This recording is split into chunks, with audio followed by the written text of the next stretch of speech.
بسم اللہ الرحمن الرحیم۔ ناظرین، میں ہوں سید مہتاب عالم اور آپ دیکھ رہے ہیں میرا یوٹیوب چینل انوار عالم۔ ہم شیخ اکبر محی الدین ابن العربی رضی اللہ عنہ کے اصول پڑھ رہے تھے، سمجھ رہے تھے۔ بہت لاجواب، بہت منفرد اور نادر اصول ہیں۔ ان میں سے ایک اصول یہ ہے، المعرفۃ باللہ معرات من الاسماء الالہیہ لا یعول علیہا فإنها لیست بمعرفت۔ تصوف کے انداز سے، علم عقائد کے لحاظ سے بہت پیارا اصول ہے۔ اس کو ذرا سمجھیے گا کہ اللہ تبارک و تعالیٰ کی ایسی معرفت جو اس کے اسماء سے ہٹ کر ہو، جس میں اللہ تبارک و تعالیٰ کے اسماء کے ذریعے سے اس کی صفات کی معرفت بندہ حاصل نہ کر پائے، اس معرفت پر اعتبار نہیں کیا جائے گا، اس پر یقین نہیں کیا جائے گا، کیونکہ یہ معرفت نہیں ہے۔ اس کی ناظرین وجہ یہ ہے کہ اللہ تبارک و تعالیٰ کا اسم ذاتی جو ہے وہ اللہ ہے، وہ ذات جو تمام کمالات کی جامع ہے اور واجب الوجود ہے، جس کا ہونا ضروری ہے اور عبادت کی حقدار ہے۔ یہ اللہ کا ذاتی نام ہے، اور اللہ کی ذات کو پہچاننا کسی کے بس کی بات ہی نہیں ہے۔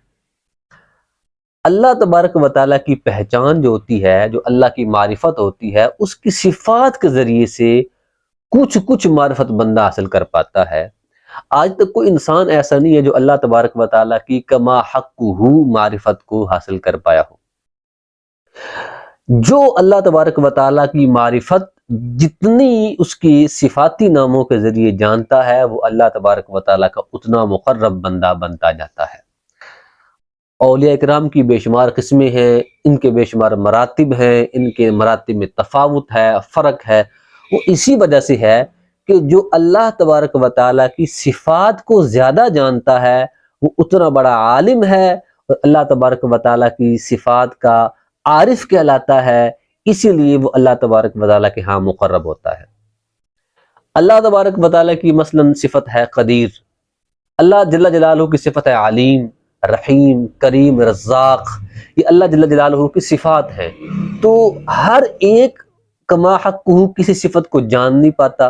جو صفت کو زیادہ جانتا ہے وہ اتنا بڑا عالم ہوتا ہے، اور وہ جتنا اللہ تبارک و تعالیٰ کی صفات کو جانتا جائے گا دنیا سے اتنا ہی بے رغبت ہوتا جائے گا، دنیا کے معاملات سے ہٹتا جائے گا۔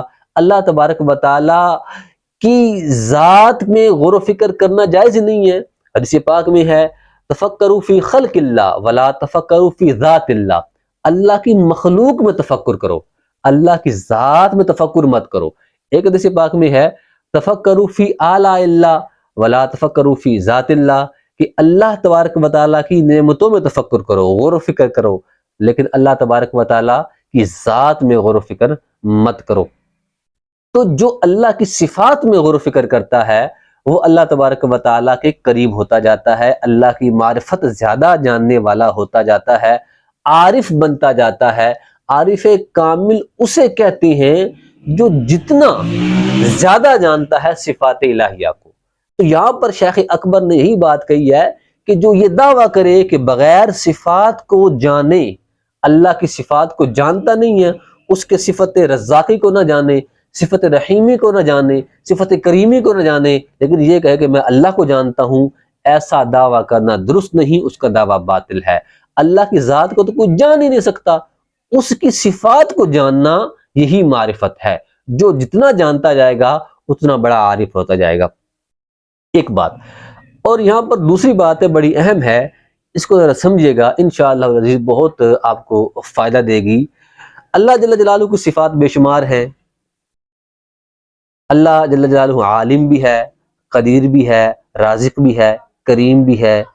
تو جو بندہ اللہ تبارک و تعالیٰ کی جس صفت کا مظہر بنتا ہے، اس پر اللہ تبارک و تعالیٰ کی اس صفت کی تجلیات پڑتی ہیں تو وہ مظہر بنتا ہے۔ بندے میں بھی ان اللہ تبارک و تعالیٰ کی صفات کا عکس جو ہے ظاہر ہوتا ہے۔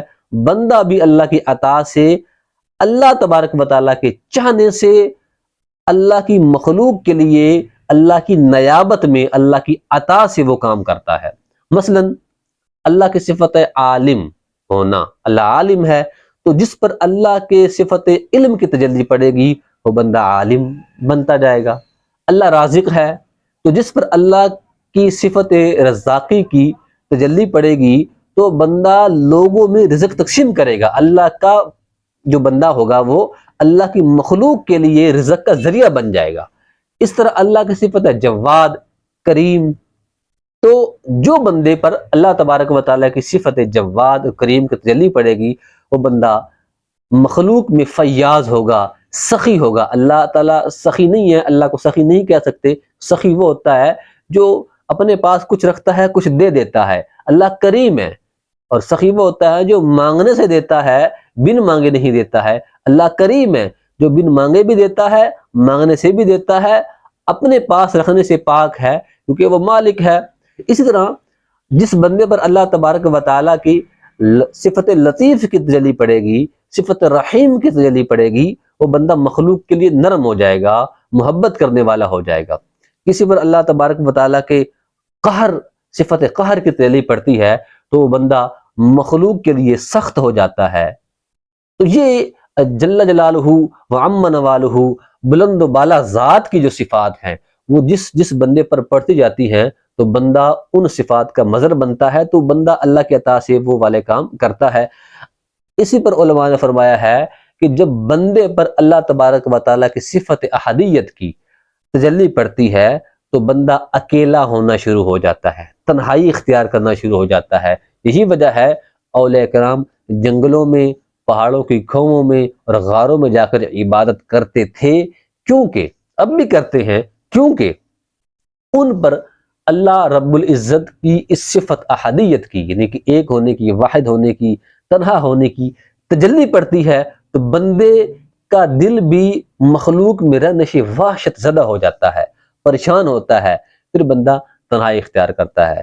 تو جس صفت میں، آخر میں آپ کو ایک بڑی اہم بات عرض کر دیتا ہوں، اللہ تبارک و تعالیٰ کے صفاتی نام جو ہے مثلا رزاق ہے، کریم ہے، قہار ہے، جبار ہے، رحیم ہے، وہاب ہے، جس صفت کا جو نام ہے اللہ تبارک و تعالیٰ کا، آپ کو اس کو ادا کرنے میں لطف آتا ہے، مزہ آتا ہے، یا اللہ کہنے سے مزہ آتا ہے، یا رحیم کہنے سے آتا ہے، یا کریم کہنے سے آتا ہے، تو یقین کر لیجئے اس اللہ کے صفاتی نام میں آپ کے لیے بے شمار کمالات رکھے ہوئے ہیں۔ اس کا ورد کیجئے، کثرت کے ساتھ ورد کیجئے۔ اول میں ہوگا یوں کہ آپ کو گھبراہٹ ہوگی، پریشانی ہوگی، خواب ڈرانے آئیں گے، آپ کو پسینہ آ جائے گا، سردی زیادہ لگے گی، ایسے معاملات ہوتے ہیں، لیکن مسلسل کرتے جائیں انشاءاللہ العزیز اللہ تبارک و تعالیٰ کی اس صفت کی تجلی آپ پر پڑے گی اور آپ بھی اللہ کی عطا سے اللہ تبارک و تعالیٰ کی مخلوق میں اللہ کے چاہنے سے وہ کام کرنے والے ہو جائیں گے۔ اللہ جل جلالہ کی بارگاہ میں دعا ہے ہمیں اللہ تبارک و تعالیٰ کی معرفت کاملہ عطا فرمائے، آمین، بجاہ النبی الامین صلی اللہ علیہ وسلم۔